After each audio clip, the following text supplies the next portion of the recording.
Olá pessoal, sejam bem-vindos de volta ao meu canal, Sombra e Segredos. Hoje tenho uma história incrível e arrepiante para compartilhar com vocês, algo que aconteceu comigo. Eu estava voltando do trabalho para casa uma noite seguindo meu caminho habitual para casa, desci às meia-noite, então provavelmente eram 12:15 da manhã.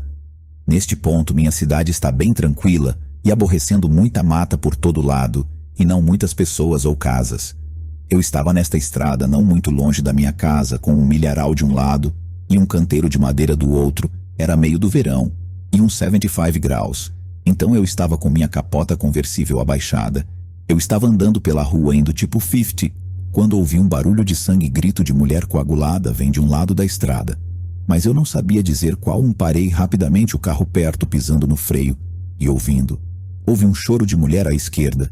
Lado na floresta estava chorando por socorro.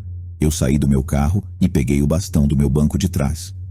Caminhei em direção à floresta e liguei de volta quem estava lá fora, e a mulher imediatamente liguei de volta. Por favor, me ajude. Eu começou a correr para a floresta, roubando tudo, os galhos e arbustos fora do meu caminho. Eu gritei para a mulher manter gritando para que eu pudesse encontrá-la. Ela a cada 10 segundos ou mais. Grite socorro. E eu me aproximaria naquela direção, correndo, gritando de volta, mas logo comecei a perceber que não importa o quão longe na floresta eu tenha ido. Os gritos da mulher não pareciam ter nenhum mais perto ou mais alto. Se alguma coisa, eles eram sempre os mesmos, distância, mesmo que eu estivesse reservando direto na direção das telas. Eu gritei, me diga onde você está, e cerca de 5 segundos depois, a mulher uma vez novamente gritou socorro. Parei no meio do caminho. Agora não gostei disso. Eu comecei a sentir como se estivesse entrando em algum tipo de armadilha. Eu me virei e comecei a correr de volta na direção que eu vim. Eu corri e corri, até que eu pudesse ver o piscar faróis do meu carro na lateral da estrada, além das árvores durante todo o caminho de volta. Eu ainda ouvi a mulher grita, mas eles ainda eram os mesma distância. Não importa quão mais perto para o meu carro cheguei, como se ela estivesse seguindo. Eu de volta. Eu estava sendo perseguido. Peguei meu carro e acabei de sair de lá completamente. Surtei. Liguei para o 911 para denunciar às autoridades caso queiram para investigar. Eu não estava aderindo por lá. Embora eu estivesse cansado depois de contar a alguns amigos e familiares sobre o estranho encontro, que eu estava pronto a seguir em frente com minha vida. Mas uma semana depois, eu vi algo no noticiário que me fez enjoado do estômago, com o cadáver de uma mulher de 30 e poucos anos. Foi encontrada em The Woods por um homem caminhando com seu cachorro. Estranhamente não havia sinais de jogo sujo. O local onde o corpo foi relatado encontrado foi o mesmo geral área onde ouvi os gritos. Enquanto aquele pedaço de mata é muito grande, não posso ajudar, mas sinto que isso seria uma enorme coincidência. Música. Eu estava dirigindo do Brooklyn para Vermont Cabana do meu amigo John para passar um fim de semana de snowboard. Eu tinha 2 carros na hora desta história, um BMW Série 3 2013 e um Ford F1 152,006 que eu estava dirigindo nesta noite em particular. Eu estava com meu equipamento de snowboard na cama de um caminhão. Eu estava a cerca de 45 minutos do meu cabana do amigo. Neste momento já era tarde, por volta das 22h. Era pitch black nestas estradas e estava nevando. Havia tipo nenhum outro carro na estrada lá em cima além de mim naquela hora. Eu tinha acabado de pegar meu caminhão de volta do mecânico, algumas semanas atrás.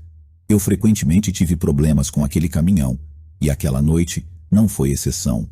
Talvez no pior momento possível, a estrada mais silenciosa e escura, de repente, meu motor começa a superaquecer completamente na zona vermelha. Eu desacelero e puxo de lado e espero esfriar.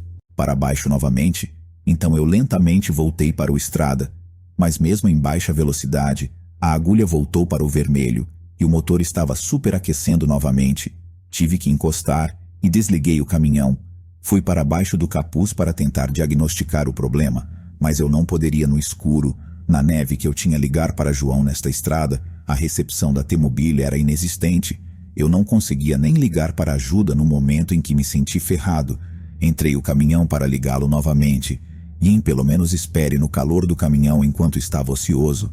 Não parecia superaquecer enquanto está ocioso. Tentei mais uma vez dirigir, mas a mesma coisa aconteceu de novo. Então eu tive que esperar uns 10 minutos antes de ver um carro passando.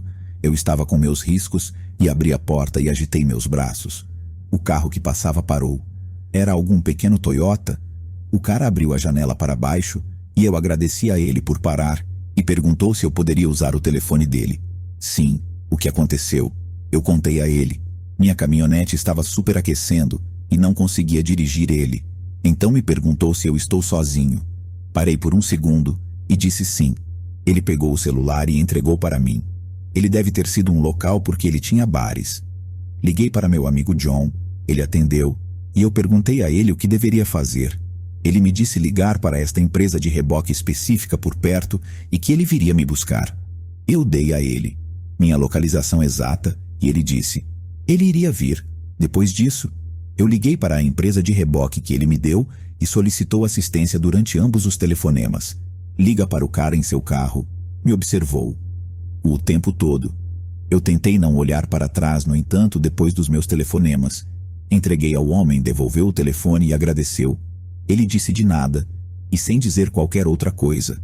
Ele fechou a janela e dirigi pela Snowy Road, até o escuridão à frente. Eu observei sua cauda.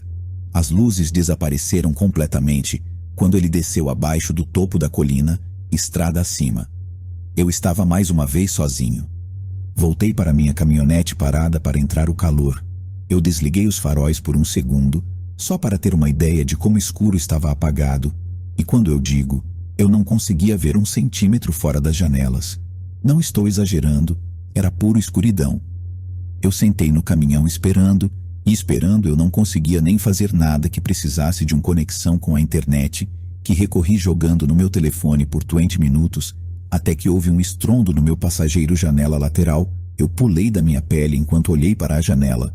Não consegui ver muita coisa da pessoa, estava muito escuro lá fora, e os faróis realmente não acenderam pelas laterais do caminhão. Ouvi uma voz do homem começa a implorar por ajuda. Ele estava gritando comigo para abrir a porta. Ele estava congelando.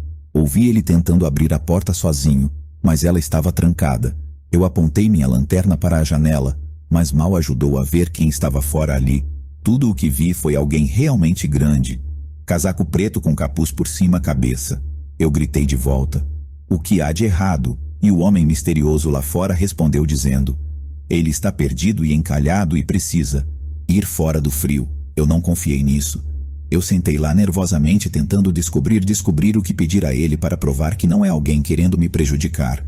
Eu nem fiz descobrir o que dizer antes de começar tentando agressivamente ainda abrir o porta trancada, e depois começou a bater o vidro ainda mais forte, ainda gritando por ajuda no calor. Do momento eu decidi ouvir meu instinto. Coloquei o caminhão em movimento e ele percebeu isso e começou a bater mais forte na janela para quebrá-lo. Eu dirigi o caminhão para a estrada e trouxe até 30 milhas por hora, apesar do dano que eu certamente estava causando o motor superaquecido. Mas então eu vi algo que não vi. Espero que isso me faça sentir como meu coração perdia o ritmo. Quando subi a colina na estrada, notei o reflexo de luzes traseiras se aproximando de mim pelo lado da estrada. Quando passei pelo carro estacionado, percebi que era o mesmo Toyota de antes, aquele que o homem estava dirigindo. Diminuí a velocidade e baixei a janela para ver se o homem estava no carro, mas eu não vi nada. Parecia o carro estava vazio. Eu olhei pela janela por um segundo atrás do carro e minhas luzes traseiras acenderam pegadas na neve, significando aquele homem quem estava batendo na minha janela era ele, e ele estava tentando me enganar para abrir a porta, para fazer quem sabe o que eu guardei, dirigindo meu caminhão sabendo muito bem que eu estava e liguei o motor, mas não me importei nesse ponto. Parei alguns minutos depois, quando vi faróis se aproximando do outro lado, e eu queria animar uma emoção quando percebi que era o caminhão de reboque que eu pisquei minhas luzes, e ele puxou para o lado quando o motorista saiu. Eu disse a ele sobre o que aconteceu. Ele brincou com isso. Ele chegou lá na hora certa. Então ele perguntou se o cara tinha um